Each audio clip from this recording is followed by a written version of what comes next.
Kita sudah pada sesi yang keempat, muhadharah kita yang keempat kalinya diantarkan langsung oleh Alena Anbegruta. Insya Allah nanti seperti biasanya setelah Anbegruta memaparkan materi, maka kesempatan kembali diberikan kepada Mas Santri, Mas Santriwati untuk melontarkan pertanyaan.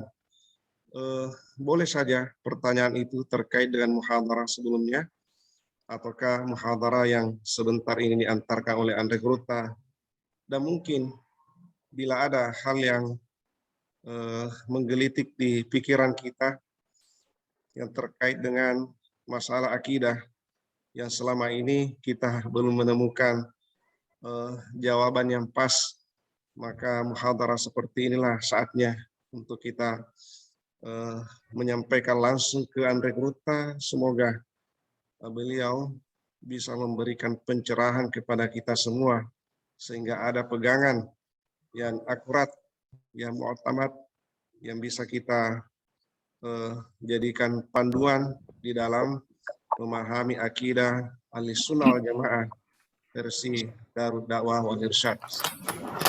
Kepada Anbegruta Sahibul Fadl wal Fadilah dipersilahkan untuk melanjutkan materinya. Al-an falyatafaddal mashkura.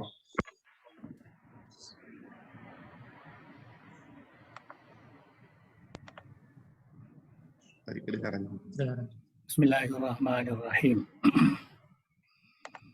Alhamdulillahi rabbil alamin. Wa afdalus salati wa tammut taslim ala sayyidina Muhammadin wa ala alihi wa sahbihi ajma'in. Allahumma allimna ma yanfa'una wanfa'na bima 'allamtana wa zidna ilma. Waftah alaina futuhal arifin wa waffiqna taufiqas salihin washrah sudurana wa yassir umurana wa nawwir qulubana binuril ilmi wal fahmi wal ma'rifati wal yakin waj'al ma nata'allamuhu hujjatan lana wa la taj'alhu hujjatan alaina birahmatika ya arhamar rahimin. Alhamdulillah, dengan izin Allah, malam hari ini kita lanjutkan muhadharah akidah Ahlussunnah wal Jamaah. Kita sudah sampai kepada muhadharah dalam teks muqarrar kita, al-muhadharah as-saniyah, ya, mihwar al-aqidah al-islamiyah. Jadi malam ini ya, kita akan membahas tentang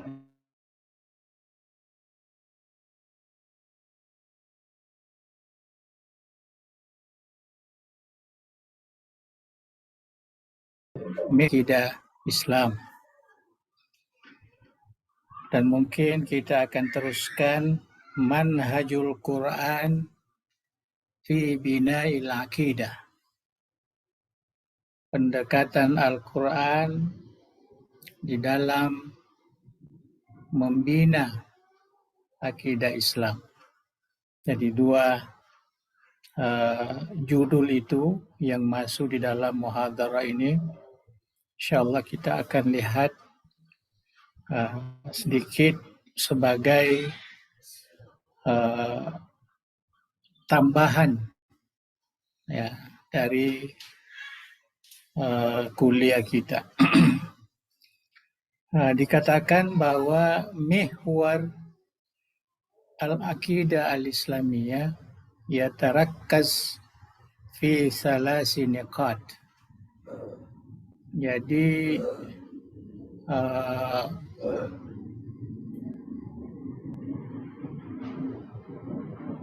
kita sebutkan area ya, area atau batasan akidah itu ya, ada 3 asas yang menjadi bahasan di dalam ilmu akidah. Nah, ini sengaja disebutkan agar kita tidak mengada-ada di dalam berbicara tentang akidah. Ya, kalau bukan area akidah, jangan kita masukkan ke dalam bab akidah. Ya, itu yang kita maksudkan. Dan saya lihat ada banyak orang yang keliru ya di dalam memahami area akidah ini. Ya, terkadang mungkin masalah syariah disebut juga akidah. Ya, masalah akhlak disebut juga akidah. Ya, jadi itulah pentingnya kita belajar secara sistematik dan mengikut panduan akademik ya ilmu itu. Sekarang ini akidah itu hanya terdiri daripada 3 perkara asas. Ya. Yang pertama ialah al-ilahiyat, ya, yang berkaitan dengan ketuhanan.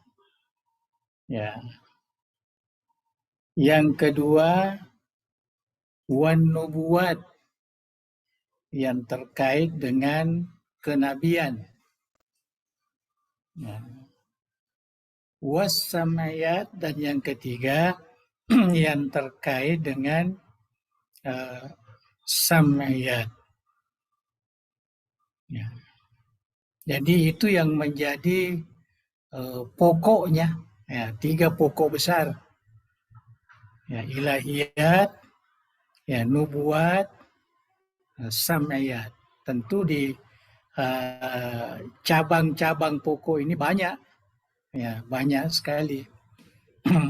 Kalau mau diringkaskan, ada yang bersifat usul, ada yang bersifat furu'. Ya, jadi ada usulul akidah, ada furu'ul akidah. Ya. Yang usulul akidah itu sudah jelas. Saya sudah sebutkan kuliah yang pertama, tidak salah, bahwa itu terkait dengan arkanu al-iman as-sittah. Ya, rukun iman yang 6 itu termasuk usulul akidah. Itu sesuatu yang wajib ya, menjadi unsur ya, iman kita. Ya. Jadi kalau kita bicara tentang iman, bukan hanya kepada Allah, ya, bukan hanya kepada Rasulullah, ya, tetapi meliputi 6 rukun. Itu usul. Kemudian di bawahnya ada furu'. Ya, furu' itu kita akan lihat nanti dan terkait ya, dengan syariah juga. Ya, terkait dengan syariah. Ya, umpamanya fardhiyatu as-shalawatil khams. Kefarduan sembahyang 5 waktu. Itu keyakinan, itu akidah itu. Ya, kita mesti beriman bahwa sembahyang 5 waktu itu adalah fardu. Ya, itu harus diyakini, diimani, imanan jaziman. Ya, begitu juga yang lain-lain itu ada disebutkan di sini. Ada yang bitarik mubashir, ada yang gairu mubashir. Ya, nanti lihat ya, baca secara terperinci. Jadi kalau yang berkaitan dengan al-ilahiyat, yang berkaitan dengan ketuhanan, yaitu Allah Subhanahu wa Ta'ala. Kalau berkaitan dengan Allah itu, ya, tentu meliputi zatnya, sifatnya, asma'nya. Jadi itu tiga itu. Ya, tiga yang harus diberi perhatian, yang dikaji di dalam ilmu tauhid.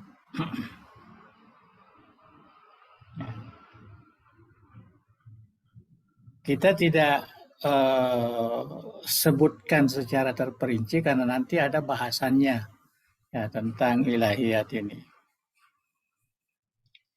Begitu juga nubuat, ya, kenabian. Ya. Jadi kenabian itu termasuk bahagian daripada akidah.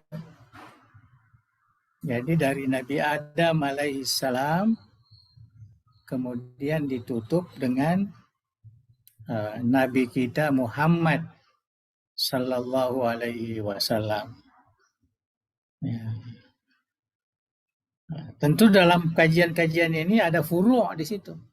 Umpamanya ada yang mengatakan ya, kalau kita sebut Nabi Muhammad ya, sebagai khatamun nubuwat, ya, pengikut penutup ya segala nabi, adakah ia juga penutup segala rasul? Nah, jadi ada pengkajiannya di situ. Ya. Kemudian adakah perbedaan antara nabi dengan rasul? Nah, itu kajian-kajian furu', ya, bukan kajian usul. Jadi ada ulama mengatakan sama saja, nabi juga, rasul juga. Nah, ada yang mengatakan tidak, karena jumlah nabi jauh lebih banyak dibanding dengan rasul. Nah, dan yang wajib dalam rukun iman kita percayai, kita tahu namanya, sedikit sejarahnya, ialah 25 rasul itu yang termaktub di dalam Al-Quranul Karim. Itu ijma' ulama kita. Ya, bahwa setiap orang Islam harus mesti mengetahui 25 rasul itu. Saya kira ini sudah maklum kita semua. Itu yang terkait dengan kenabian. Ya. Nanti mungkin ada penjelasannya, kalau tidak pun ya kita bisa baca di dalam kitab-kitab tauhid ya, atau kitab akidah.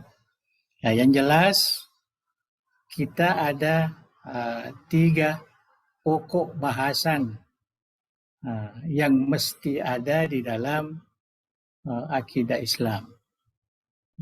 Cuma di dalam mukarrar kita ya terkadang tidak diambil semua karena itu adalah sesuatu yang panjang lebar kalau mau diambil semua. Tapi secara ringkas kita harus mengetahuinya. Kemudian amma as-sam'iyat. Ya, jadi saya tidak baca secara terperinci begitu.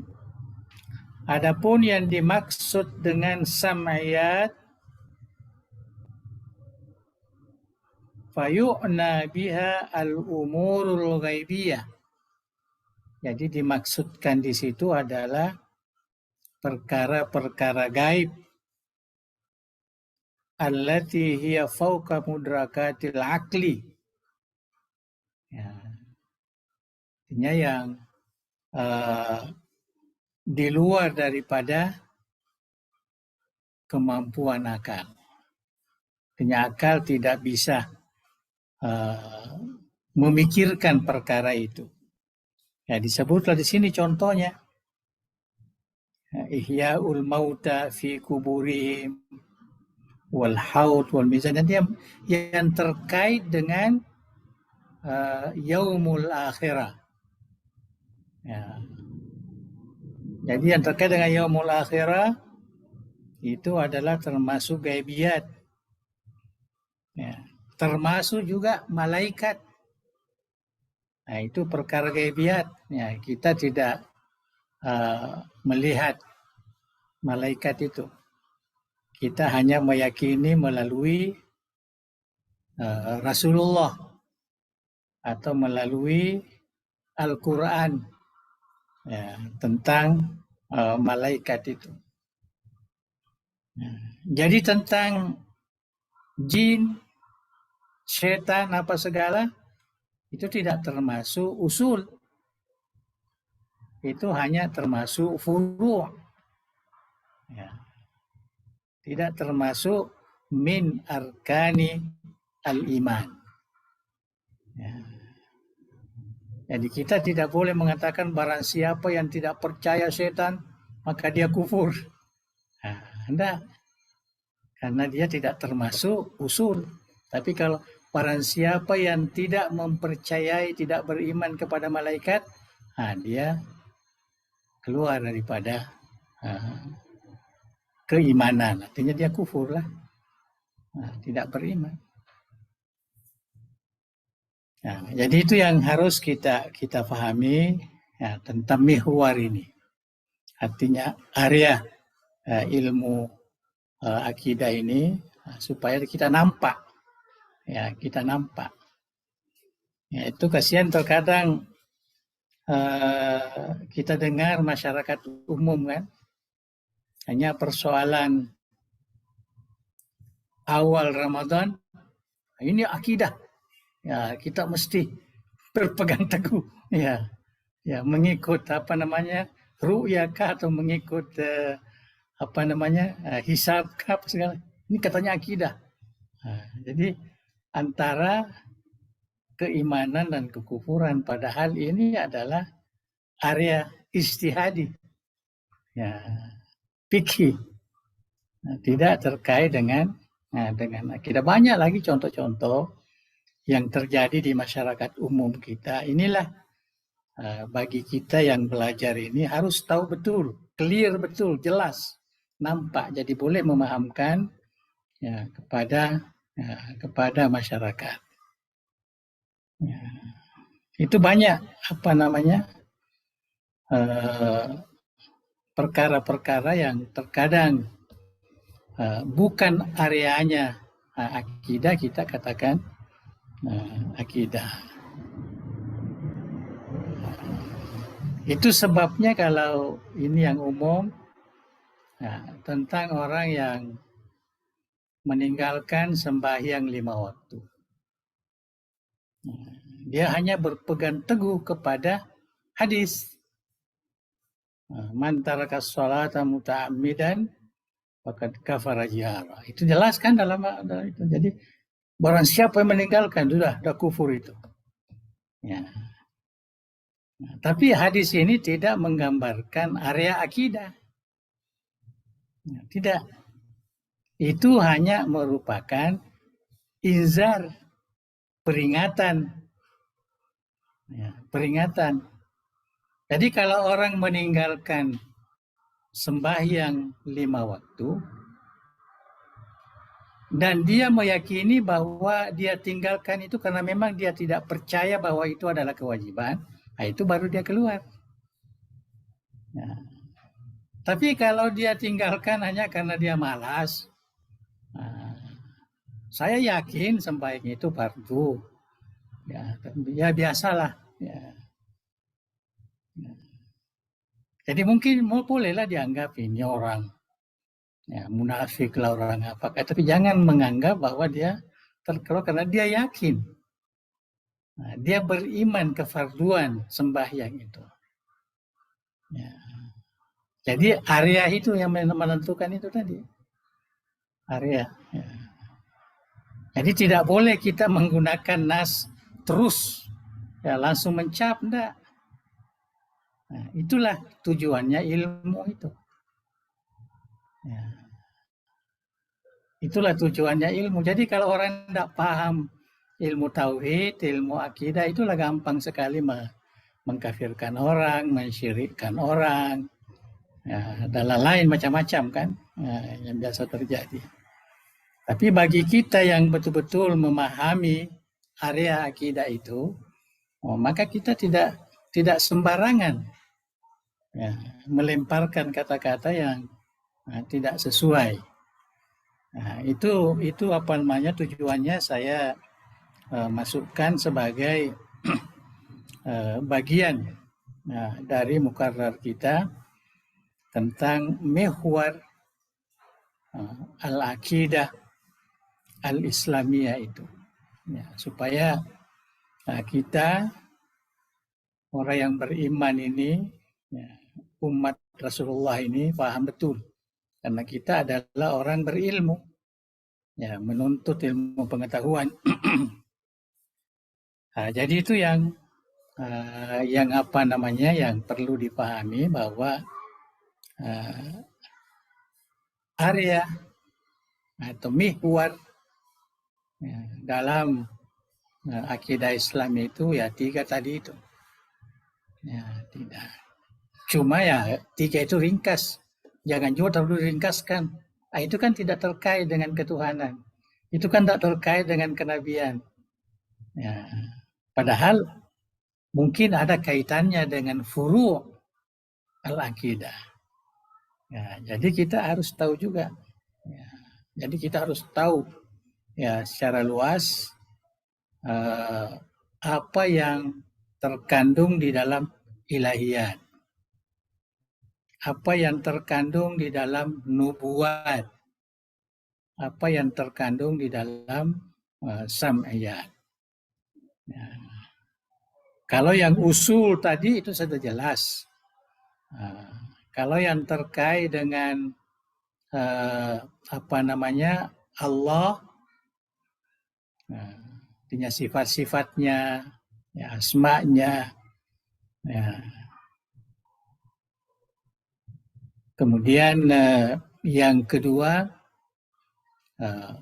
qada dan qadar, ya, ketentuan-ketentuan Allah. Nah, itu juga termasuk ilahiyat itu. Ya, kita sebagai hamba hanya menerima, tidak boleh menolak takdir itu. Ya, tapi harus dipahami betul yang mana takdir, yang mana bukan takdir. Kita mungkin nanti akan baca setelah mempelajari usul al-aqidah al-islamiyah. Ya. Begitu juga nubuat. Ya, nubuat itu terkait al-iman birusulillah. Ya, beriman dengan rasul, wal iman bikutubillah, dengan kitab-kitabnya. Ya, terutama kitab yang 4, ya, kitab suci itu. Nah, kitab Al-Quran, ya, kitab Taurat, Injil, Zabur 4, dan beberapa suhuf yang ada. Tapi yang wajib kita ketahui ini ya, secara terperinci 4 itulah ya, yang disebut kitab suci yang telah diturunkan oleh Allah Subhanahu wa taala. Kitab Taurat diturunkan kepada Nabi Musa alaihissalam. Ya, kitab Zabur pada Nabi Daud alaihissalam. Injil kepada Nabi Isa alaihi salam. Ya. Kemudian Al-Quran kepada Nabi kita. Tapi dari sudut pengamalan tatbiqat syariah, kita hanya kembali kepada Al-Quran, bukan kembali kepada kitab-kitab lain itu. Nah, ini juga yang menjadi isu untuk zaman kita sekarang ini. Kalau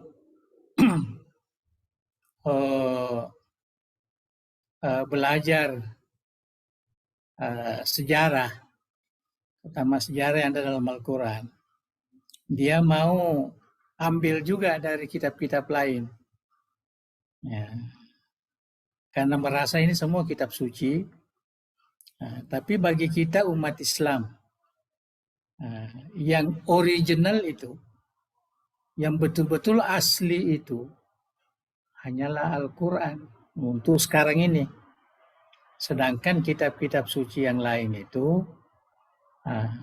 yang ada di tangan mereka itu sudah berubah. Ya, itu menurut penjelasan Al-Quran. Oleh karena itu ada riwayat Nabi Shallallahu Alaihi Wasallam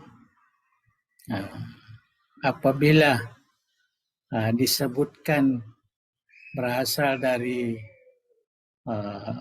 Taurat atau Injil atau Zabur ini, fala tukazzibuhu wala tusaddiqu.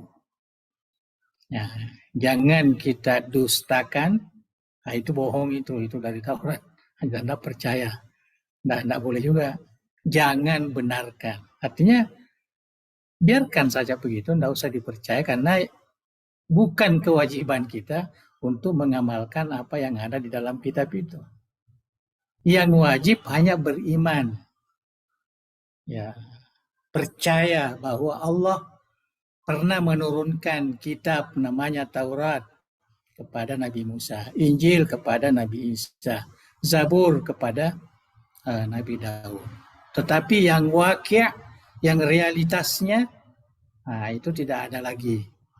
Mengikut pandangan kita sebagai umat Islam.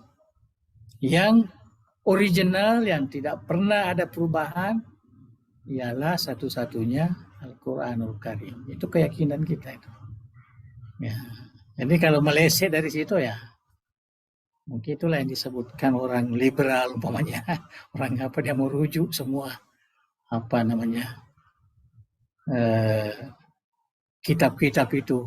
Ya. Saya melihat sekarang ini ada tren seperti itu. Penulis-penulis Islam pun ada yang tertarik. Seperti umpamanya cerita Al-Quran tentang Nabi Yusuf alaihissalam. Ya, Nabi Yusuf. Ya, sekarang ya agak hangat kan, ya, tentang pernikahan antara Zulaikha dengan Nabi Yusuf umpamanya. Ya. Nah, jadi itu pengkajian itu dan ada di dalam kitab-kitab tafsir kita. Tapi bukan saya mau jelaskan kisah itu di sini. Itu salah satulah contoh. Ya, contoh. Jadi banyak kajian dia kembali kepada Taurat, kembali kepada Injil, kembali kepada Zabur. Ya, yang ada sekarang ini ada perjanjian lama, perjanjian baru. Ya, mereka kembali ke situ. Ya. Padahal sepatutnya kita ini umat Islam ya tidak perlu kembali ke sana. Ya, cukup ya kita kembali kepada Al-Quran, kembali kepada sejarah yang ditulis oleh umat Islam, ya, tafsir yang terkait dengan isu itu, ya, kita kembali ke situ, bukan kembali ke kitab-kitab yang diyakini oleh umat Islam bahwa itu sudah mengalami perubahan. Jadi sudah dua ya, nubuat. Sam'iyat, nah itu dua tadi, beriman kepada hari kemudian, ya, kemudian beriman kepada malaikat, ya, malaikat. Hari kemudian ini yang paling yang paling banyak isu yang terdapat di situ. Jadi kalau isu tentang hari kemudian itu tidak ada rujukan kecuali Al-Quran ataupun hadis Rasulullah seperti pemahaman para salafus saleh, ya, ulama ahli sunnah wal jamaah. Nah, itu yang kita harus pahami itu. Ya, jadi bukan akal kita atau bukan pandangan-pandangan yang tidak tahu asal usulnya. Ya, harus jelas. Ya. Kalau terkait hari kemudian, begitu juga malaikat. Ya. Jadi kalau kita baca tafsir ulama kita, mungkin tafsir yang baru atau yang lama kah, ada yang tidak mempercayai jin, ada yang tidak mempercayai setan, ya jangan terus, wah ini sudah kafir ini. Padahal itu ulama besar rupanya. Ya, ulama besar. Ya. Cuma dia tidak tidak mempercayai itu. Ya. Artinya karena memang dia bukan usul. Ya. Terkadang kita dengarkan ada ulama yang tidak mempercayai Isra Mi'raj, perjalanan Rasulullah, ruhan wa jasadan. Ya, dia mengatakannya itu aja mimpi saja itu. Ulama besar. Ya. Jadi jangan kita langsung, ini sudah kafir ini. Sudah bertentangan dengan Al-Quran. Subhanalladzi asra bi abdi. Anda, ya, karena masalah itu tidak termasuk rukun Islam, rukun iman, atau tidak termasuk usul al-aqidah. Ya. Semua percaya Isra Mi'raj itu memang walaupun pun tapi tidak ada orang Islam yang tidak percaya, hanya dari segi teknikalnya, ya, cara perjalanannya itu, ya, tentu berbeda dengan kita di ahli sunnah wal jamaah yang sudah jelas, yang kita selalu baca, kita selalu dengar. Ya.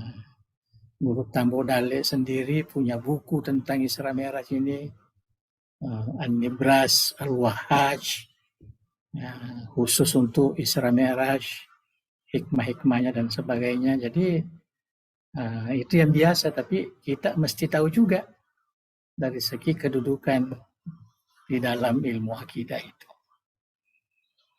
Saya kira itu yang yang perlu kita pahami. Jadi saya berikan di situ kesimpulan bahwa akidah itu dia terfokus kepada 3 perkara besar. Masalah ketuhanan, kenabian, dan masalah sam'iyat. Ya, sam'iyat. Kita di ahli sunnah tidak mengatakan rukun iman saja, enggak, karena ada bukan rukun iman tapi masuk juga akidah. Ya.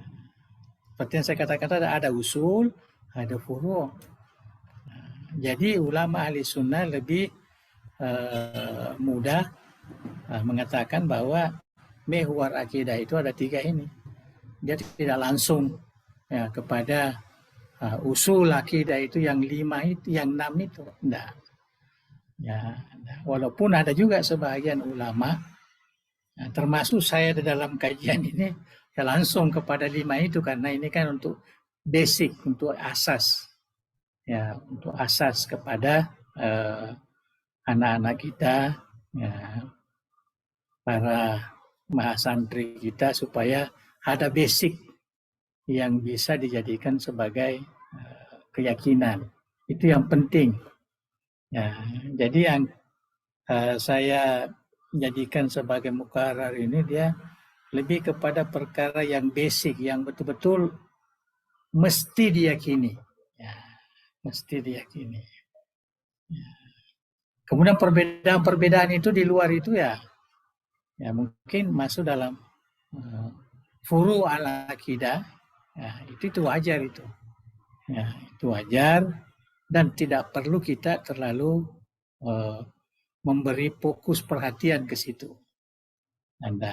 Dan itu tidak mungkin akan diluruskan, perbedaan itu tetap saja ada perbedaan. Ya, yang penting usul akidah itu ada, usulul iman itu yang paling penting.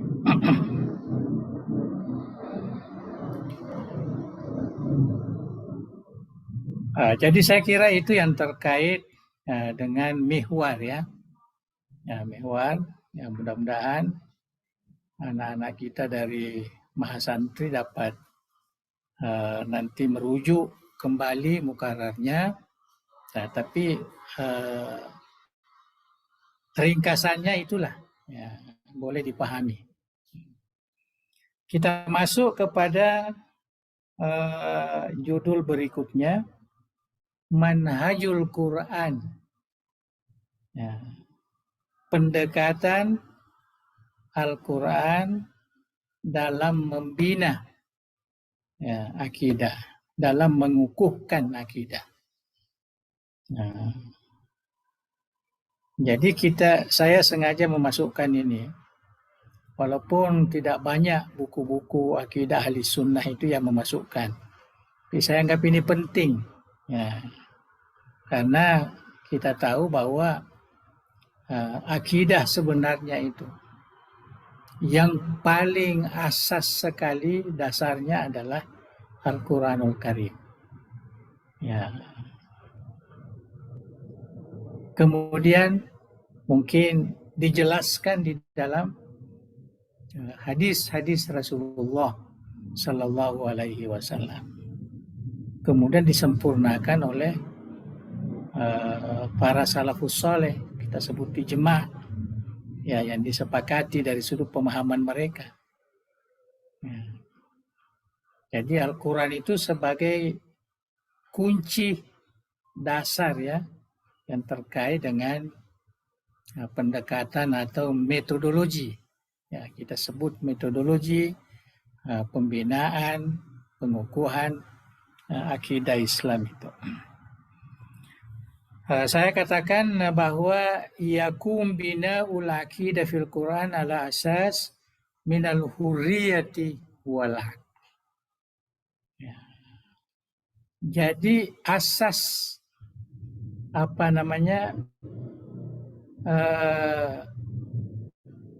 kebebasan dan rasional akal itu juga masuk sebagai perkara penting di dalam mengukuhkan akidah. Ya, di dalam mengukuhkan akidah seperti mana yang ada di dalam Al-Quran. Ya, jadi bukan pemikiran kita ya, bahwa kalau kita membahas akidah itu kita mesti memuaskan akal kita. Ya. Itu sebabnya ada dalil akli dan ada dalil nakli yang tidak bisa berpisah. Ya. Ada sebahagian orang katanya kalau masalah akidah hanya dalil nakli saja. Tidak boleh akli, tidak. Kalau begitu bagaimana mau kukuh di dalam hati kita? Ya, kalau akal ini tidak bisa menerima. Ya. Sedangkan akal itu bahagian daripada keperluan kemanusiaan kita. Ya. Seperti masalah keesaan Tuhan, tauhid umpamanya. Itu tidak boleh. Qul huwallahu ahad. Cukup. Ada Nah, kalau cuma begitu itu bagaimana orang yang tidak percaya dengan Al-Quran itu boleh memahami bahwa Tuhan ini satu. Jadi mesti ada dalil akli. Ya. Itu manhaj Al-Quran. Ya. Bukan hanya manhaj ahli sunnah. Itu manhaj ahli sunnah yang diambil dari Al-Quran. Ya. Itu sebab saya katakan di sini manhajul Quran. Ya. Jadi bukan hanya dalil nakli, tidak. Dalil akli penting. Ya. Karena itu untuk mengukuhkan keyakinan kita.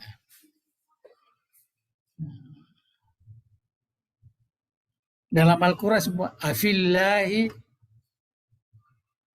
syakkun fatiris samawati wal ardh. Jadi seakan-akan itu yang ditembak di situ pemikiran kita. Ya. Pemikiran. Coba pikirkan. Masih adakah keraguan? Ya. Masih adakah keraguan bahwa Allah itu adalah pencipta kita, Tuhan kita, Fatiris samawati wal ardh. Lau kana fihi ma'aliha la fasadata. Kalau Tuhannya di situ 2, 3, maka tidak mungkin bumi ini, alam ini berjalan dengan begitu teratur sama sekali. Itu menunjukkan bahwa yang mengatur ini tunggal. Nah, itu kan akal itu. Itu kan akal. Tapi diambil dari Al-Quranul Karim. Ya. Itulah manhaj ahli sunnah, manhajul Quran. Ya, fi bina Al-Quran. fi bina al-aqidah.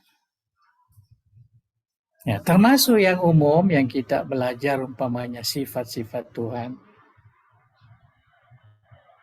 Kenapa yang wajib akli sifat Tuhan itu hanya 20? Tidak lebih. Tapi ulama mengtanda sebenarnya sifat Tuhan itu lebih banyak.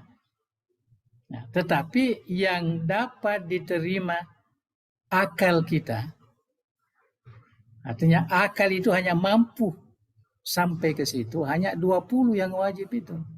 Itu wajib akli namanya. Wajib akli. Ada namanya sifat nafsiyah 1, ada sifat salbiyah 5 jadi 6, kemudian ada sifat ma'ani 7, ma'nawiyah 7 jadi menjadi 20. Itu akal hanya sampai di situ. Ya, tidak bisa lebih. Ya, bayangkan dari zaman ilmu ini dari zaman Hasan Basri, kemudian Abu Hanifah sudah mengkaji sifat-sifat ini. Ya. Sampai sekarang ini tidak ada yang menambah itu. Tidak ada yang menambah. Ya. Paling dulu ada yang pernah mengatakan bahwa kita masukkan juga umpamanya al-idrak. Termasuk sifat Tuhan juga idrak. Ya. Yaitu Abu Hasan al-Maturidi. Al-idrak termasuk salah satu sifat wajib. Ya. Tapi yang lain mengatakan tidak. Idrak itu termasuk al-ilm. Cukup. Tidak perlu lagi berpisah dengan ini. Al-ilmu. Idrak itu juga al-ilmu. Nah, ini sedikit contoh ya. Ya, contoh. Jadi yang mau mendalami nanti akan lihat di dalam pembahasan ada namanya ilmu kalam. Ya, di situ ya betul-betul antara dalil akli, dalil nakli itu diperdebatkan. Ya, tapi saya kira kita tidak sampai ke situ. Ya, tidak sampai ke situ karena itu sudah masuk di bidang lain. Yang kita ini hanya asas. Nah, jadi itu yang apa namanya yang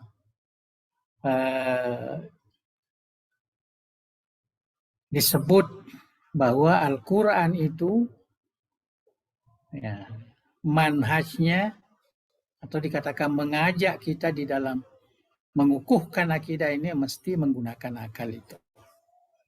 Nah, jadi tidak boleh saya seperti wala makana fi sahati lil aqaidil maurusati an-nasyi'anit taqlidil a'ma.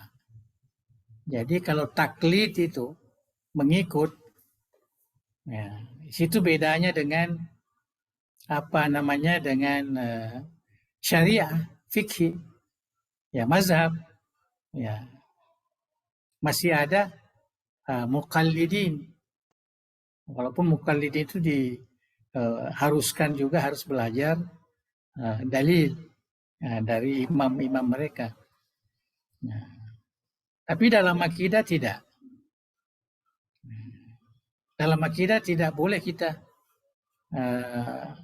kamu mengatakan Allah itu satu ya? Ya, karena dalam Al-Quran dikatakan satu. Ya. Atau Ustadz saya yang memberi pengajian itu mengatakan satu. Jadi saya juga mengatakan satu. Nah, itu enggak. Itu bukan akidah itu. Ya. Itu bukan akidah. Ya. Jangankan orang, Al-Quran sendiri. Al-Quran mengatakan satu ya, kita mengatakan satu juga. Nah, coba. Nah, karena Al-Quran sendiri yang mengajarkan bahwa kamu harus membina akidah itu al-hurriyatu wal aql. Jadi pernyataan Al-Quran kul huwallahu ahad itu harus dibuktikan dengan dalil akli juga. Bukan untuk mengukuhkan ayat itu, tetapi untuk mengukuhkan dalam hati kita. Jangan dipahami, wah, kalau begitu kita ragu kebenaran Al-Quran, bukan ragu. Ya, bukan ragu. Kita yakini kebenaran itu.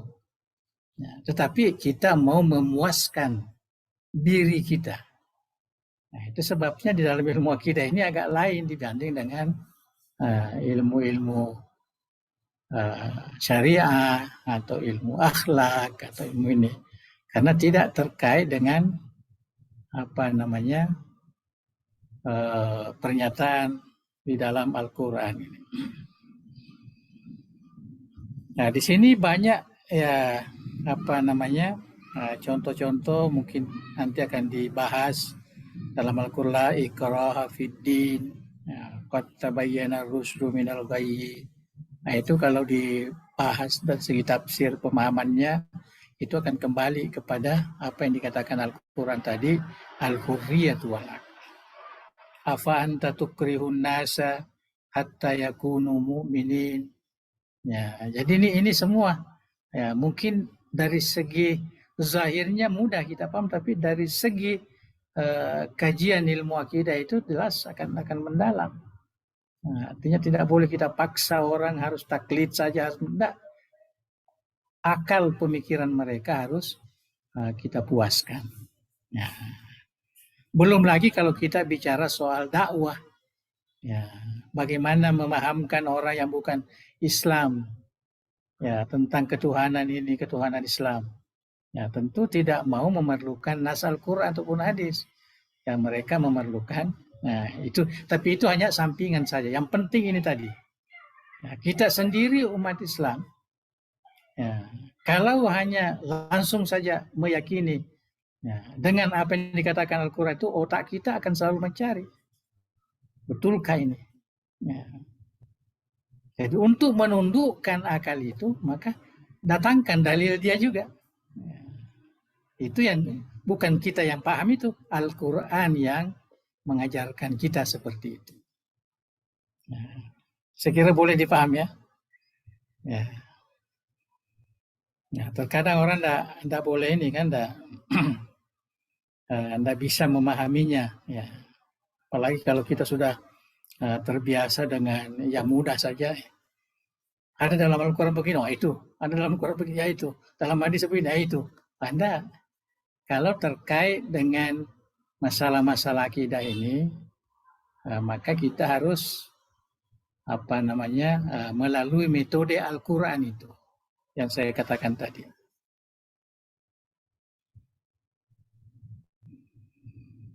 Kama annahu yaj'al as-sabila ila al-ma'rifatil haqqa billah wa kamalati innama huwa at-tafkir fi khalqis samawati wal ardi wan nadhar wat tadabbur fi ayatillah al-mumbathika fil afaq. Ya, jadi ringkasnya itu, kalau kita mau betul-betul mengenali Allah dengan ma'rifah yang sebenarnya, dengan yang ma'rifah yang sempurna, maka kita harus menggunakan pemikiran terhadap alam luas ini. Ya. At-tafkir fi khalqis samawati wal ardh wan nadhar wat tadabbur fi ayatillah. Jadi artinya kita kena menggunakan akal juga itu. Pentingnya akal itu di dalam mengukuhkan keimanan kita. Ya, termasuk fil afaq wa fil anfus. Ya, melihat alam luas ini, alam jagat ini, atau melihat diri kita. Nah, ciptaan diri kita, keteraturan diri kita. Nah, itu boleh membawa kepada mengenal Allah. Ya, mengenal Allah. Itu yang disebut oleh ulama tasawuf, ya. Ada yang menganggap itu hadis, tapi itu tidak, bukan. Ya, dia adalah pernyataan hadis. Man arafa nafsah faqad arafa rabbah. Ya, barang siapa yang mengenali dirinya, diri kita ini, maka dia akan mengenali Tuhannya. Nah, itu pernyataan ulama. Nah, karena ayat ini pun begitu juga. Fil afaq wa fil anfus. Ada orang mungkin tidak mampu, yang atas ini tidak tahu ilmunya. Dia bukan ahli falak, dia bukan ahli tumbuh-tumbuhan, dia bukan ahli hewan dan sebagainya. Jadi mana kita tahu? Ya, jadi diri kita, diri kita. Walaupun diri kita tidak tahu dari sudut biologinya dan sebagainya, tetapi ya, kita tahu diri kita lah. Bagaimana kalau sakit, ya, bagaimana kalau sembuh, bagaimana keperluan makan, minum dan sebagainya, keteraturan dan sebagainya. Ada kesemuanya pada diri kita ini, kita yang atur sendiri. Ya, atau ada aturan-aturan yang kita tidak tahu dari mana. Ya, jadi itu semua adalah menunjukkan ma'rifatullah al-haqqah al-kamilah. Ya, ini yang disebutkan di sini. Fa'lam annahu la ilaha illallah. Ya. Hatu burhanakum in kuntum shadiqin. Nah, jadi banyak lagi di sini. Ya. Nah, saya kira jadi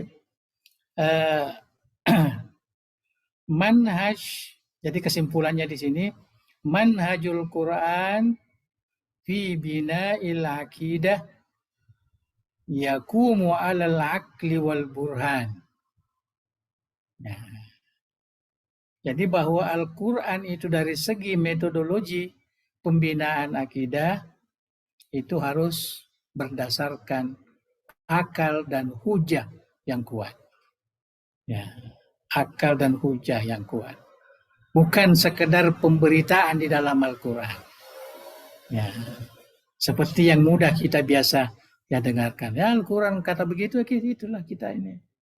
Ya, hadis kata begitu, itulah yang kita. Tidak boleh begitu. Ya, karena Al-Quran tidak mengajarkan seperti itu.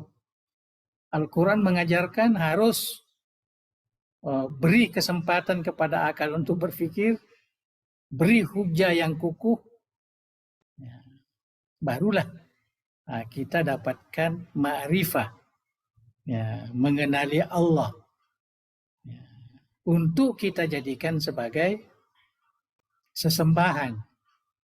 Kita sembah Allah. Tapi bagaimana kita sembah? Kita sendiri tidak mengenali. Kita tahu. Jadi apa yang kita sembah? Nah, itu pentingnya akidah itu. Nah, karena terkait dengan ibadah kita. Jadi saya kira ini cukup sampai di sini dulu. Nah, apa yang saya berikan ini 2 perkara penting tadi, mihwar al-aqidah. Nah, kemudian yang kedua, manhaj Al-Quran. Ya, supaya bisa merubah kita punya persepsi ya di dalam memahami akidah itu. Jadi bukan memahami akidah apa yang ada dalam Al-Quran, apa yang ada dalam hadis, apa yang ada di dalam ijma ulama, bukan begitu. Nah, bukan. Manhaj Al-Quran mengajarkan kita harus menggunakan akal kita, kebebasan kita, hujah kita, ya, untuk mengukuhkan apa yang disebutkan di dalam Al-Quran. Dan Al-Quran banyak memberikan penjelasan seperti yang saya katakan tadi. Afillahi syakkun fatiris samawati wal ardh. Qul hatu burhanakum in kuntum shadiqin dan sebagainya. Ya, banyak sekali. Artinya Al-Quran itu banyak sekali menunjukkan contoh-contoh. Nah, kalau Tuhan itu lebih dari satu, maka tidak mungkin alam ini boleh seperti ini kita tinggali. Ya, mungkin sudah ada gempa, sudah ada macam-macam lah. Ada yang mau turun hujan, ada yang tidak mau turun hujan, ada yang mau macam-macam ya. Kalau lebih dari satu. Tapi ini menunjukkan dengan keteraturan yang kita lihat ini bahwa Qul huwallahu ahad, Allahus samad. Jelas ya. Artinya setelah kita gunakan akal untuk mengukuhkan itu. Wallahu a'lam bishawab. Ya.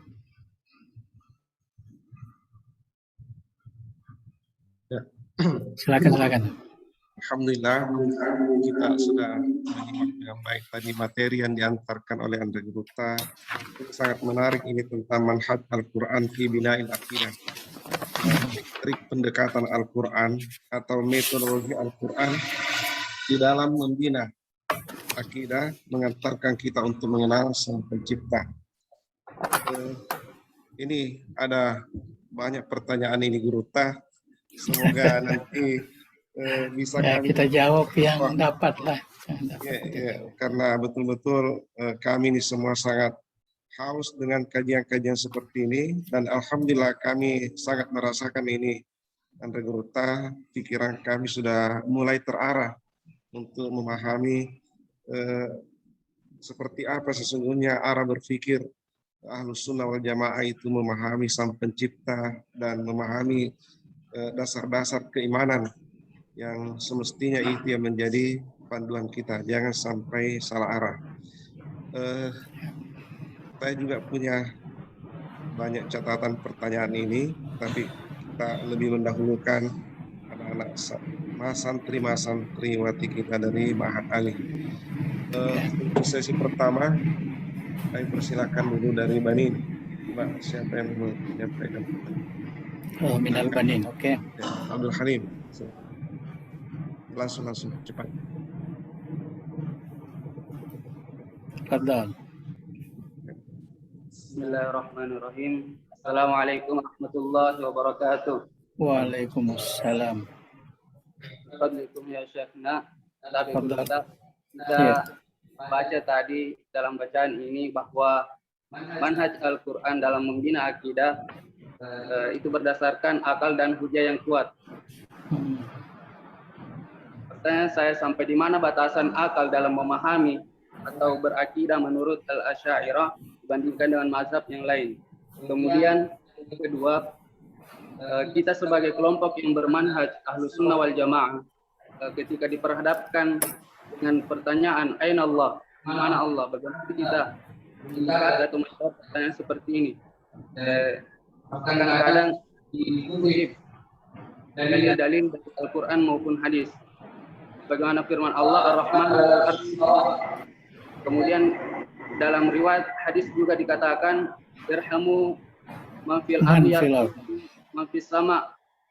Hadis lain juga menceritakan bahwa ketika seorang budak ditanya oleh Rasulullah, di mana Allah? Budak itu menjawab fis sama. Kemudian Rasulullah bersabda, merdekakan budak ini bahwa sungguhnya dialah orang yang beriman.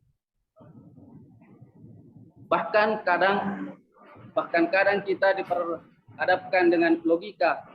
Kita berdoa menghadapkan tangan ke atas, berarti kita meminta kepada Tuhan yang ada di atas atau Tuhan yang ada di langit. Mohon penjelasannya Puan, bagaimana kita menyikapi atau menjawab pertanyaan seperti ini. Kemudian yang terakhir Puan, apakah betul Imam Abu Hasan Al-Asy'ari dan Imam Syafi'i berbeda dalam penafsiran ayat Ar-Rahmanu 'alal arsy istawa, sementara kita ketahui bahwa keduanya merupakan tokoh Ahlus Sunnah wal Jamaah? Mohon pencerahannya Guru Ta. Mungkin hanya ini pertanyaan dari saya. Syukran, jazakallah khairan ya Syekhna. Assalamualaikum warahmatullahi wabarakatuh. Syukran.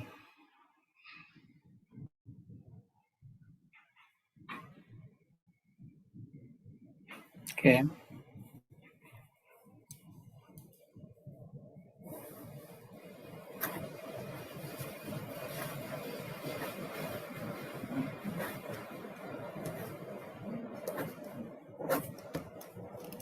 Ada lagi ya?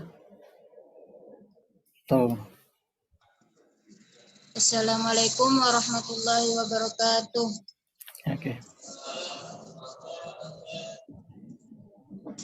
Tabe Buang, Iya. dalam hadis Nabi disebutkan bahwasanya umat Islam itu terpecah menjadi 73 golongan dan hanya satu yang selamat, yaitu Ahlus Sunnah wal Jamaah. Pertanyaan saya Puang, apakah tiap-tiap dari 73 golongan itu mengakui dirinya sebagai Ahlus Sunnah? Dan apakah ada dari golongan itu yang tidak menerima hadis ini? Mohon pencerahannya Puang. Jazakumullah khairan. Barakallahu fiik.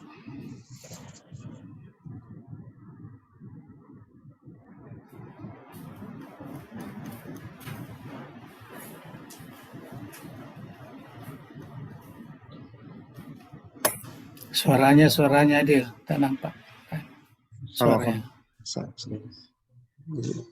Tabe, Ante Guru Ta, saya juga punya pertanyaan ini yang menggelitik di pikiran kami dari materi yang lalu dan juga materi yang baru saja disajikan oleh Ante Guru Ta.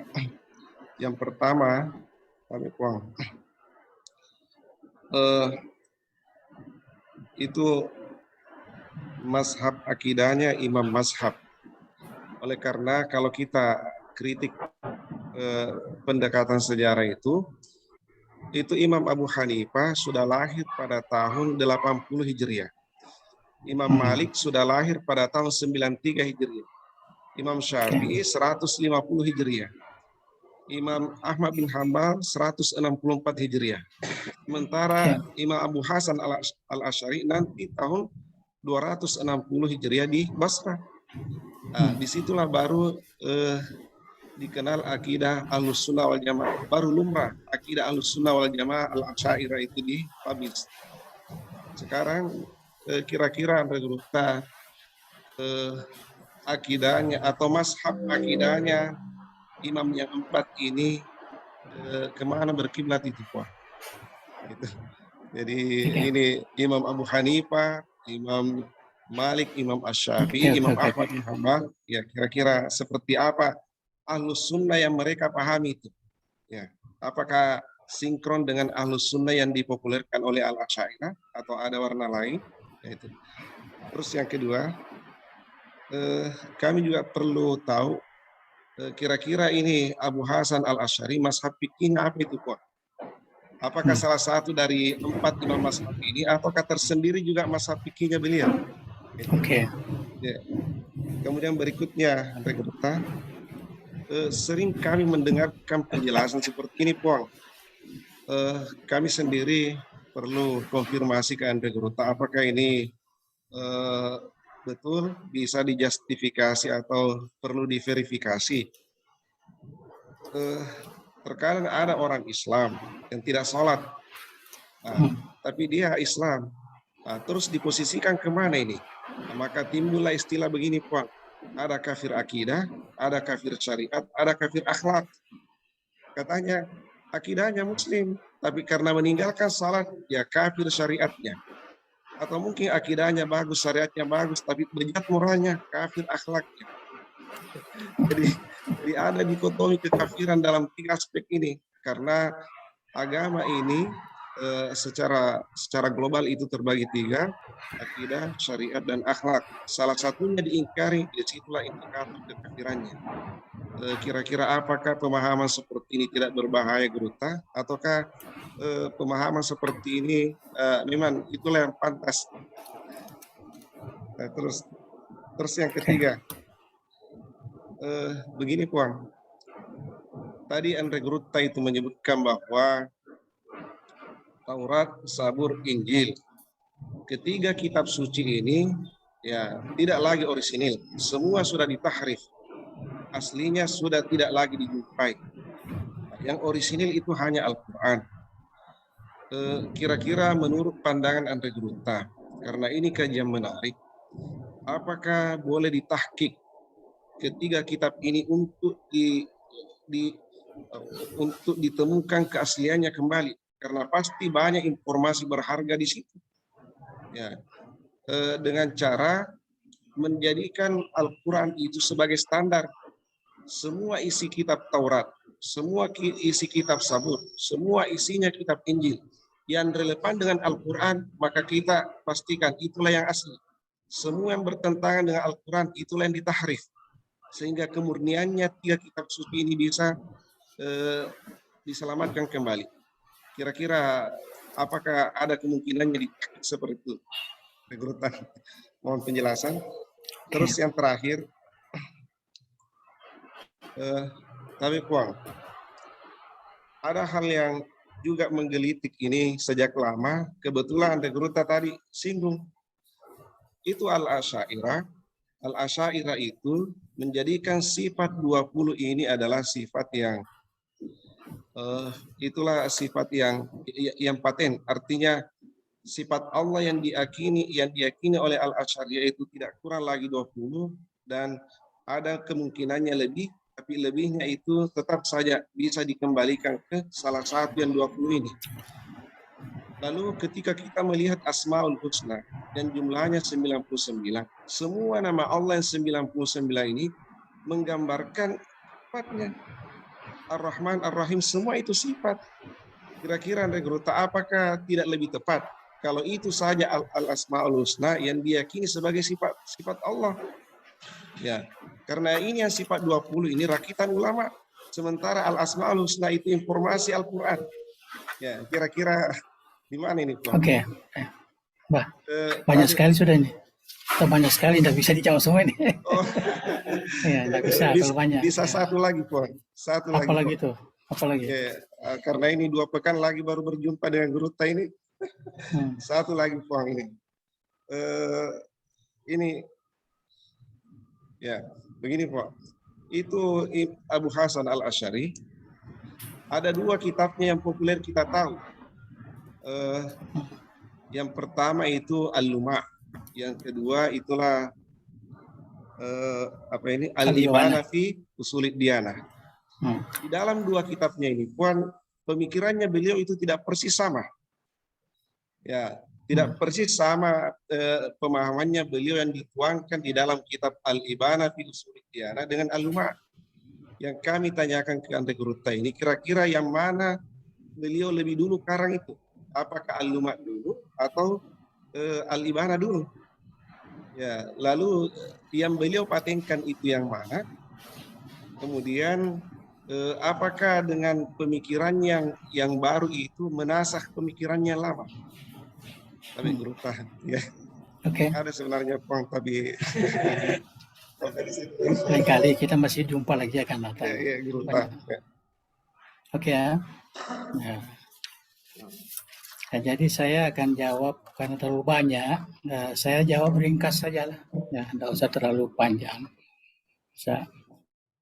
Jadi yang pertama sekali tentang ayat Al-Quran ataupun hadis yang terkait dengan persoalan Aina Allah dan sebagainya.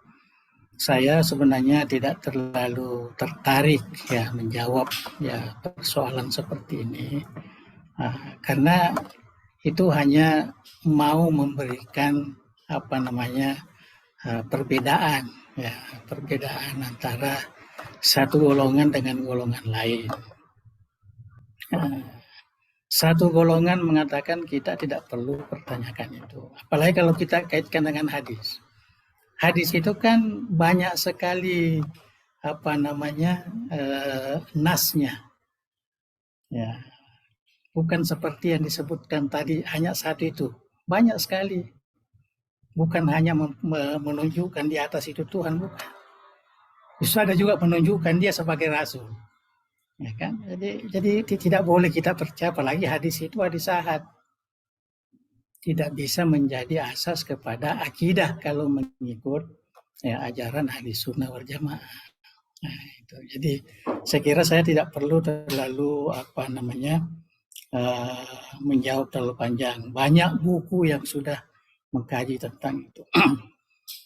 Asy'ari dan Asy-Syafi'i ini ya, sebenarnya tidak ada perbedaan dari segi akidah. Tidak ada sama sekali. Asy'ari ini bukan membawa satu akidah yang baru, tapi dia menyusun metodologi tauhid. Jadi bukan Asy'ari ini yang mengembangkan nama ahli sunnah, bukan. Zaman Syafi'i, zaman Hasan Basri sudah ada ahli sunnah itu. Zaman Ibnu Abbas sudah ada istilah itu. Ya. Jadi Abu Hasan Asy'ari ini dia adalah bermazhab Imam Asy-Syafi'i, itu yang paling kuat. Baca bukunya Guru Tamaziyah. Ya. Dalam Maziyah itu Guru itu tegas mengatakan bahwa Abu Hasan Asy'ari ini mazhab Imam Asy-Syafi'i. Ya. Jadi memang dari kecil dia dari mazhab Asy-Syafi'i. Bapaknya mazhab Asy-Syafi'i. Kemudian dipelihara oleh Imam Asy-Syafi'i juga, imam ulama Syafi'iyah. Ya, cuma karena bapak tirinya Mu'tazilah, jadi dia ya pernah ya ikut ke Mu'tazilah juga. Itu kalau kita mau ini, tapi banyak, boleh baca sendirilah. Jadi tidak ada perbedaan. Yang membedakan itu kajian terbaru. Ya, kajian terbaru ini akidah Imam Syafi'i, akidah Hasan Basri dan sebagainya. Semua mau dibedakan dengan apa yang didatangkan oleh Asy'ari. Ya, itu sengaja untuk pembedaan. Itu sebenarnya yang menyebabkan ya, terkadang agak kasar kan, ya, agak kasar perbedaan-perbedaan ini. Tapi saya tidak mau masuk itu. Ya, saya mengatakan silakan kalau suka itu suka, tapi cuma kita ini saya sendiri mengkaji semua itu, baca semua itu. Ya. Saya banyak sekali buku-buku saya tulis tentang akidah-akidah ini. Ya, baik tentu akidah manhajnya Wahabiyah ada juga, ya manhajnya Asy'ari ada juga, Maturidi ada juga. Saya kaji, saya baca, saya belajar Ibnu Taimiyah. Di tokohnya Ibnu Taimiyah, Mustafa Helmi, di Mesir. Jadi saya tahulah ya, di mana letak kekurangan-kekurangan itu. Ya. Cuma untuk memberikan bahan kepada mahasiswa kita, bagaimana menjawab saya kira itu perlu baca buku lah. Ya. Saya ada juga menulis ya tentang perkara-perkara itu. Saya kira itu saja. Jadi tidak ada perbedaan antara Asy'ari dengan Syafi'i dari segi akidah. Tidak ada. Ya.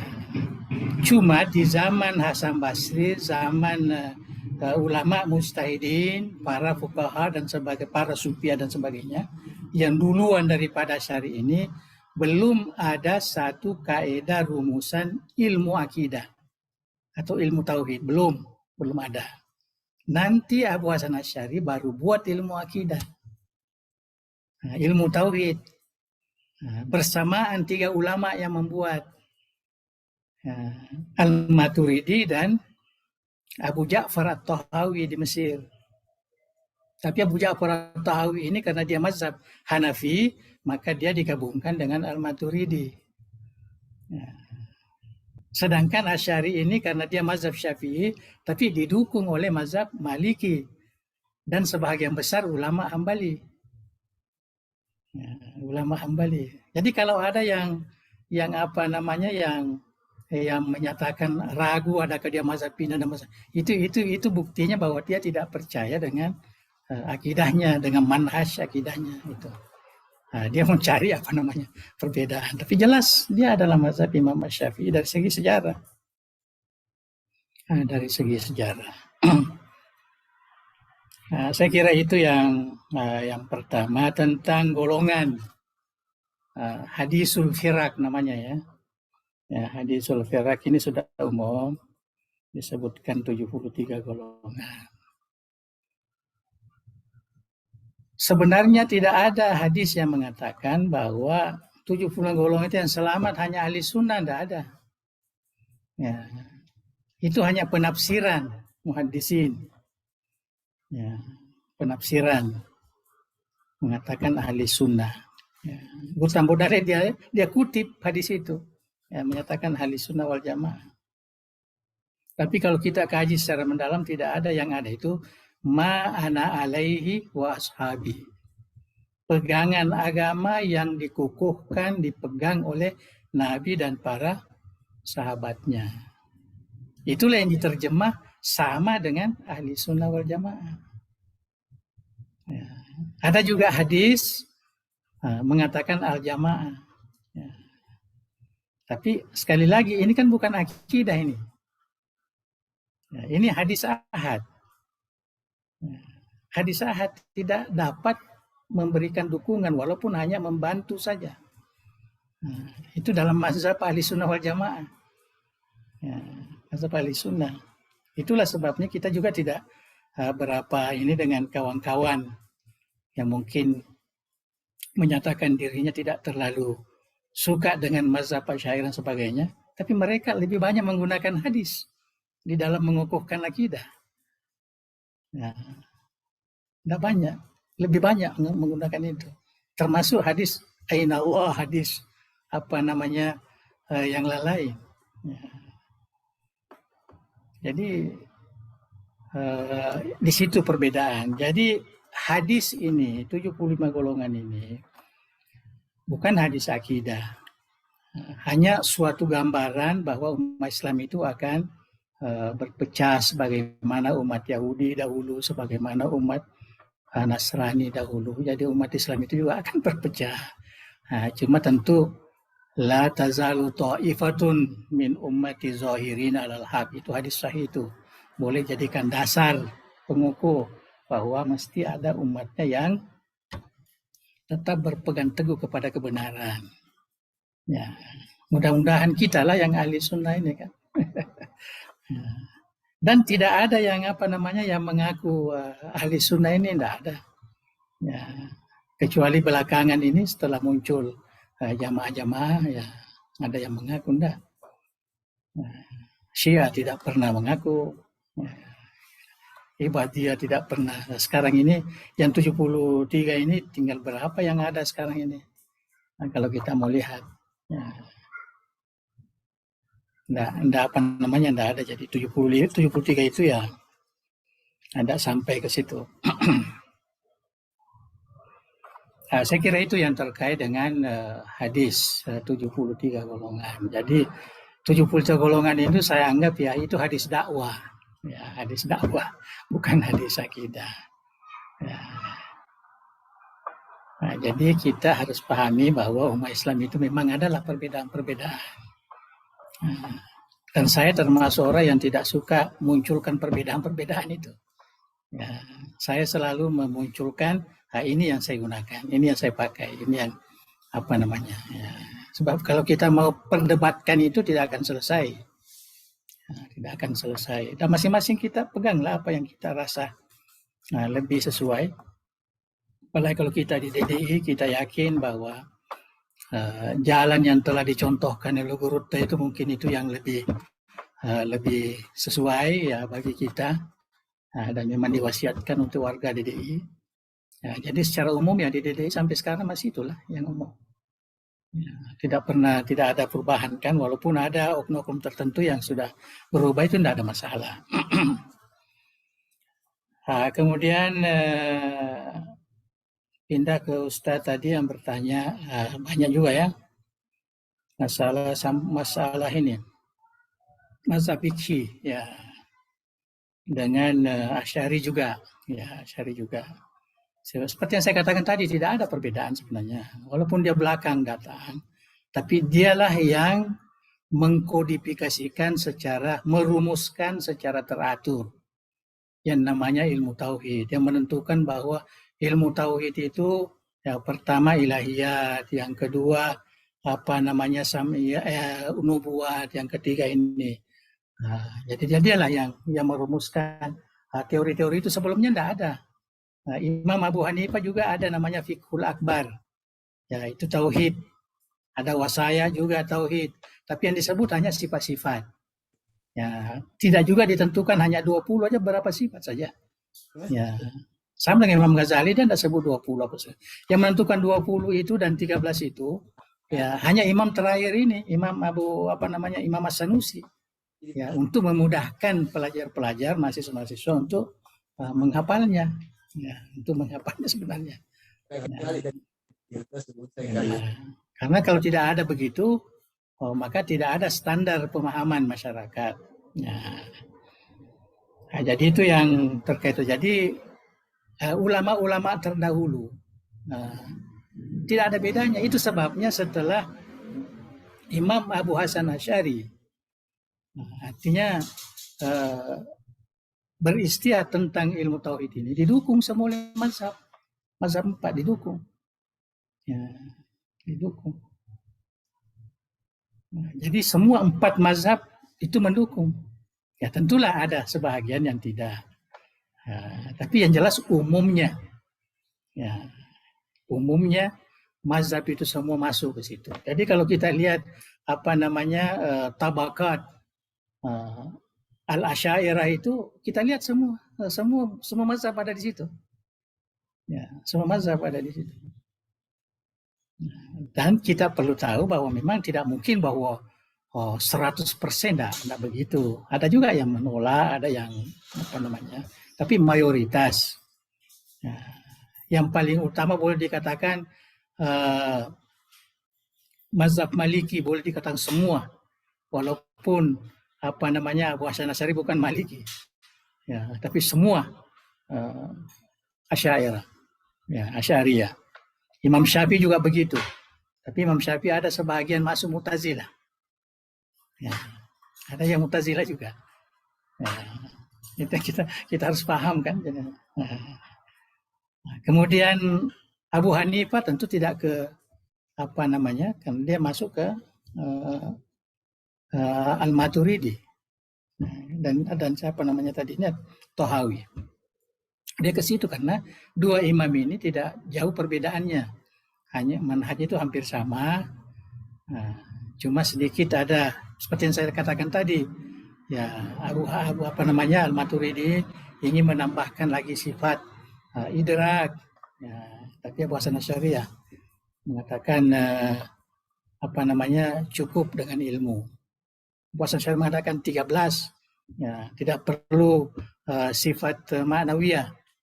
Tapi Matuk mengatakan tidak perlu sifat ma'nawiyah supaya menentang Mu'tazilah itu. Mu'tazilah itu mengatakan Allah sami'un bizati. Ya. Allah basirun bizati. Itu Mu'tazilah punya. Artinya tidak ada ma'nawiyahnya. Jadi apa bedanya Alimun bizati, sami'un bizati, basirun bizati, tidak ada bedanya karena semua zat. Ya. Tapi Asy'ari kata enggak. Asy'ari kita Maturidi mengatakan Anda kita mesti mengatakan Allah alimun bi ilmi. Ya. Basirun bi basari. Ya, itu baru jelas katanya. Tuhan itu melihat ya dengan penglihatannya lah. Jadi beda dengan ilmunya. Ilmu dia maha mengetahui dengan ilmunya. Nah, dia maha berkehendak dengan kehendaknya. Jadi beda. Itu Al-Maturidi buat. Itu sedikit lah ya perbedaan. Dan ini terlalu panjang kalau saya mau jelaskan terlalu detail. Jadi perbedaan tidak ada. Jadi mazhab semua itu mazhab 4 ini boleh dikatakan sepakat lebih banyak ke Asy'ariyah daripada Maturidiyah. Ya. Begitu. Karena memang Asy'ariyah ini yang terserlah ya, apalagi dia ada problem karena dia pernah dicetuskan sebagai Mu'tazilah, kemudian dia menentang mati-matian dan membuat satu kaidah ya, ilmu tauhid yang belum pernah ada sebelumnya. Ya, belum pernah ada sebelumnya. Itulah yang kita warisi dengan nama ilmu tauhid sekarang ini. Nah, kemudian tentang kitabnya tadi ya. Ya, kitabnya ada Al-Lumah dan ada Al-Ibanah. Ya. Sebenarnya ini apa namanya? Saya kira apa namanya? Imam Abu Hasan Asy'ari mengarang kedua-dua kitab ini. Ya. Dan perbedaannya perbedaan lafzi. Bukan perbedaan apa namanya? Cuma orang lain yang memahami perbedaan terlalu jauh, enggak, bukan. Bukan. Ya. Itulah sebabnya kita di ahli sunnah ini, di dalam memahami ayat-ayat hadis-hadis mutasyabihat, ada dua golongan.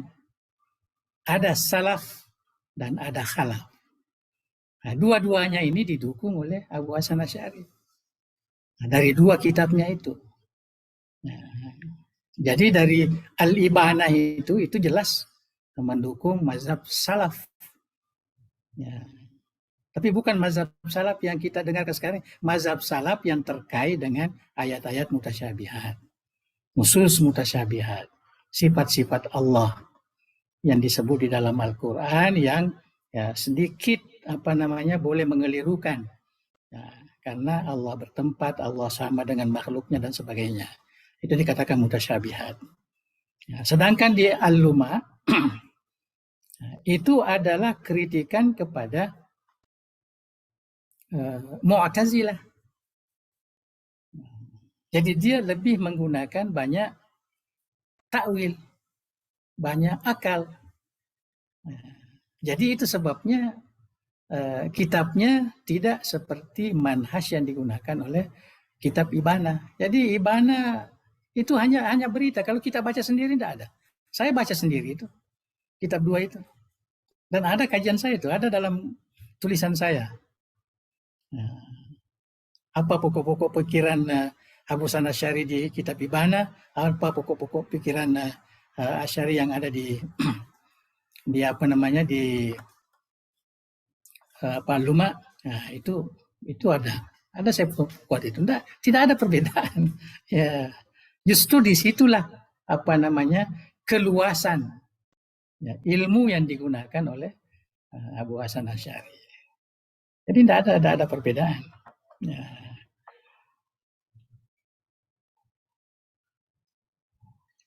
Nah, kemudian tentang sifat dan Asmaul Husna.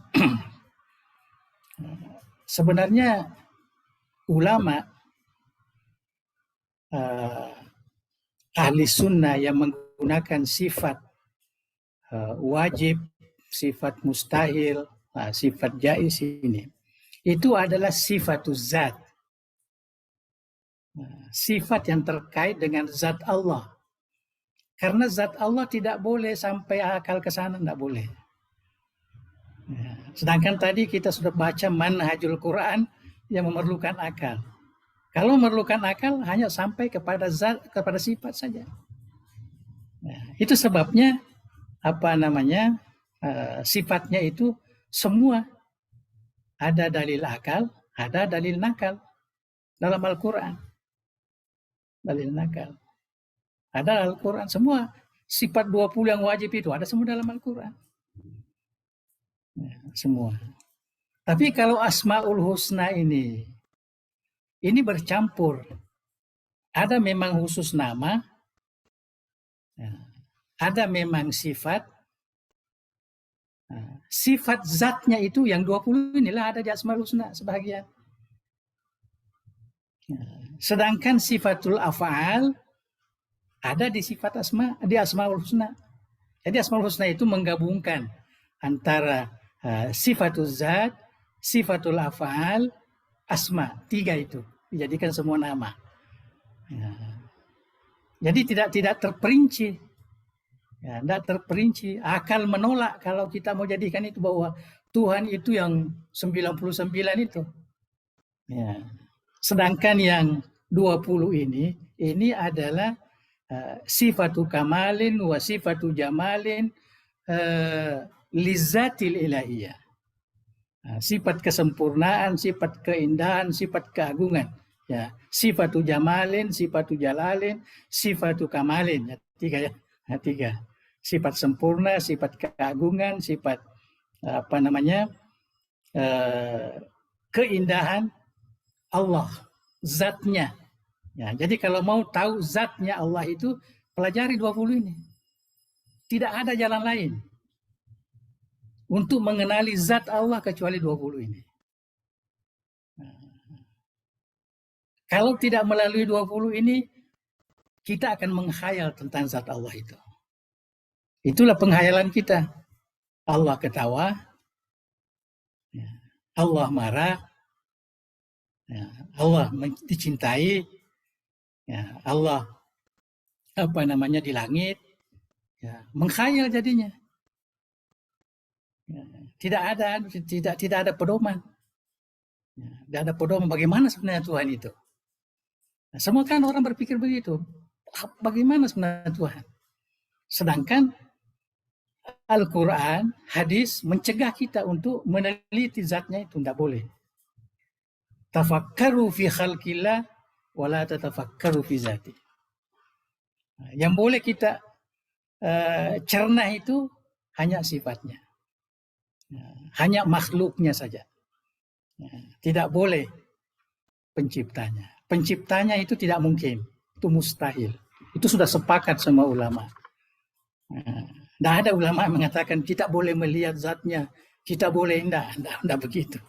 Ya, tidak begitu. Nauzubillah. Tidak.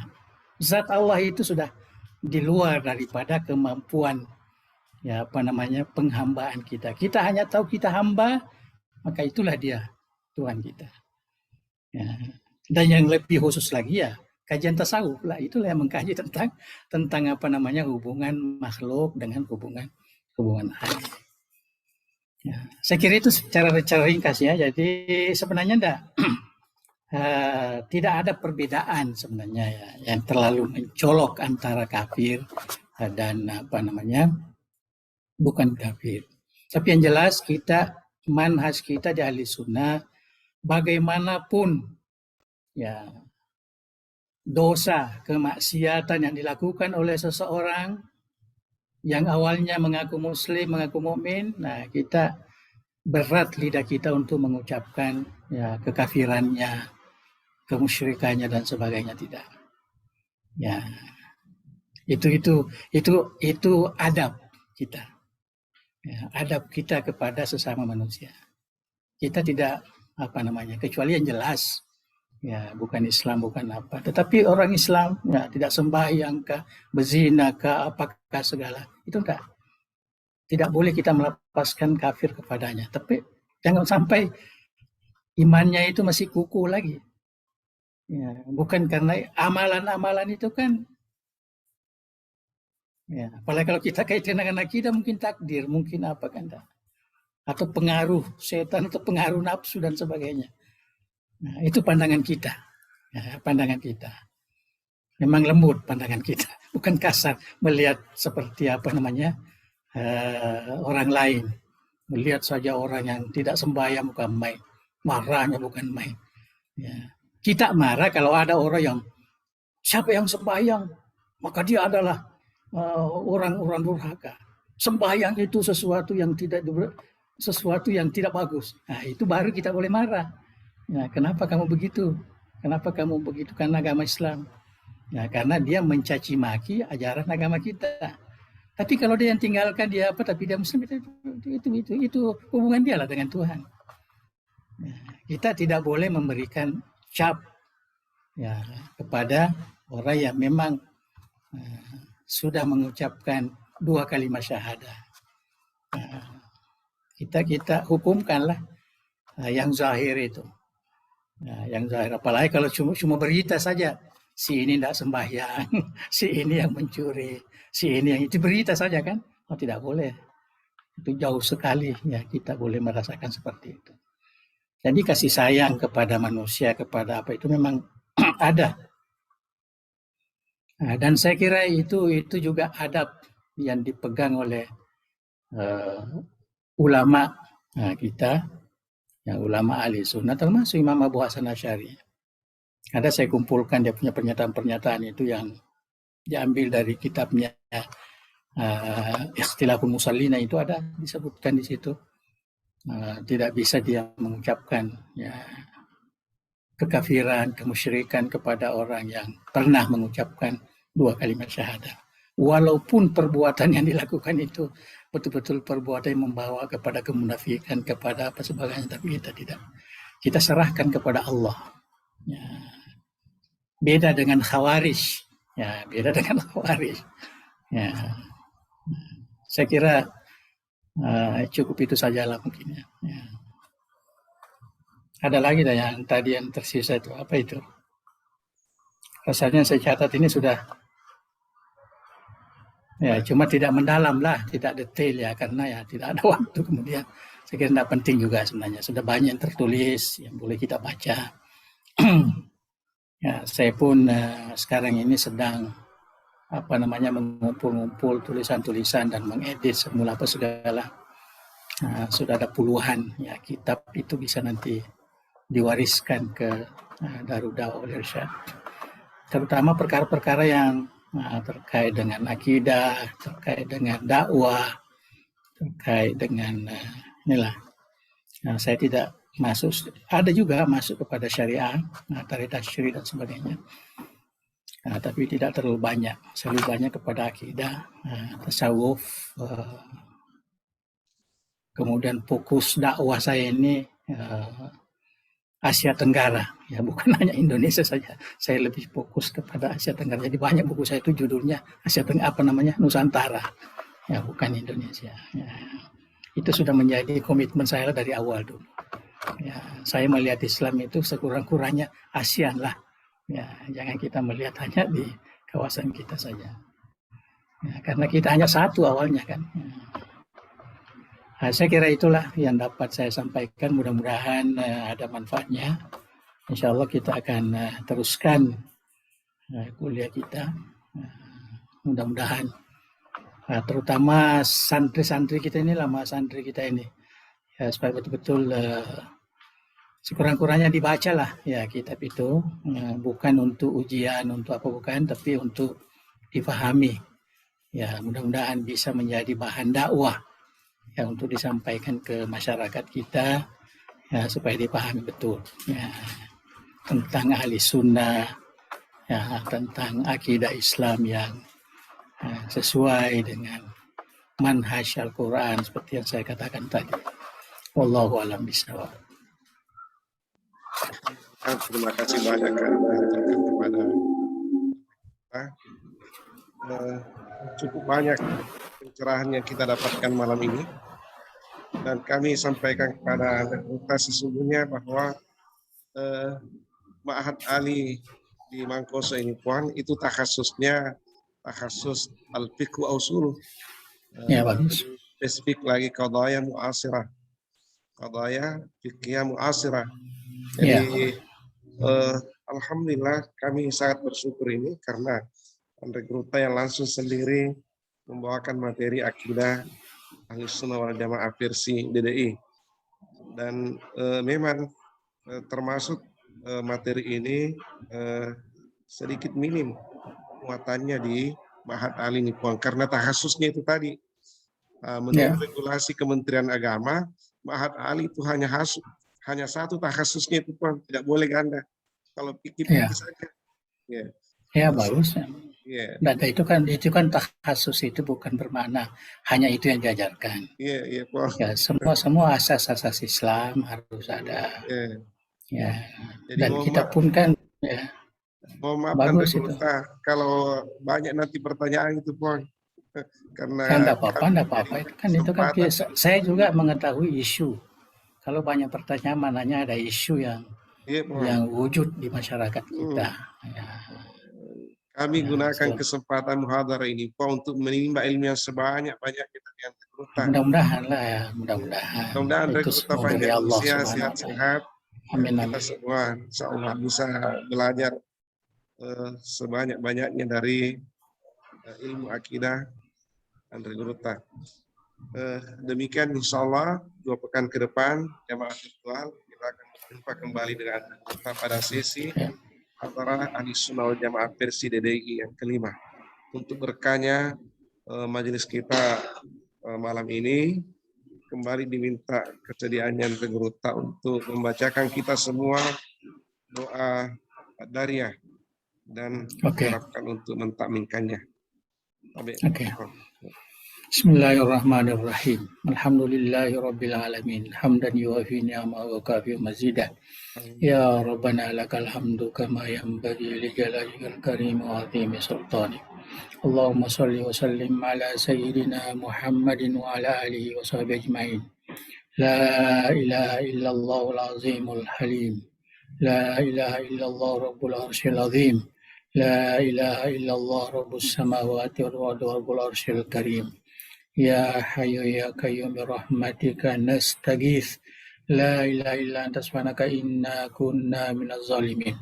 Allahumma inna nas'aluka bismikal azim wa bi asma'ikal husna kulliha ma alimna minha wa ma lam na'lam an tarzuqana ilman nafi'an mubarakan wa rizqan wasi'an wa shifaa'an min kulli da'in wa saqamin ya akramal akramin. Allahumma ja'al jam'iyyata dari da'wati wal irsyad jami'an mubarakan wa jami'atan muwaffaqah li takhrijil ulama'il qanitin wa du'atil mutkinin wal murabbin al mukhlasin wa ja'alha manaran ariyakan lil ulumil islamiyah wa qal'atan ma'muratan lil ma'arifis thaqafiyah wa masdaran asiran lis syara'i diniyah بمنهاج أهل السنة والجماعة يا ذا الجلال والإكرام.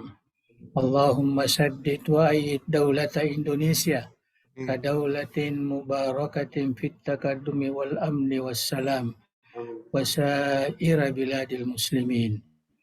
اللهم بفضلك الأمين أمنا واكفنا اللهم شر ما أهمنا وأغمنا وعلى الإيمان الكامل والسنة والجماعة والدعوة والإرشاد توفنا نلقاك وأنت راض عنا. ربنا آتنا في الدنيا حسنة وفي الآخرة حسنة وقنا عذاب النار. وصل اللهم على سيدنا محمد وعلى آله وصحبه وسلم وارزقنا كمال المتابعة له ظاهرا وباطنا في عافية وسلامة برحمتك يا أرحم الراحمين. تقبل دعانا بسر الفاتحة.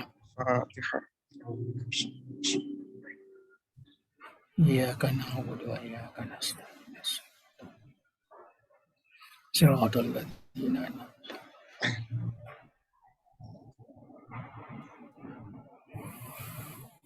Assalamualaikum warahmatullahi wabarakatuh. Terima kasih banyak Mbak. Haraman Tegruta. Silakan untuk beristirahat. Mbak. Mari kita tutup majelis ini dengan doa kafaratul majelis. Subhanakallah wa bihamdik, nasyhadu an la ilaha illa anta nastaghfiruka wa natubu ilaik. Akhirul kalam. Assalamualaikum warahmatullahi wabarakatuh. Waalaikumsalam.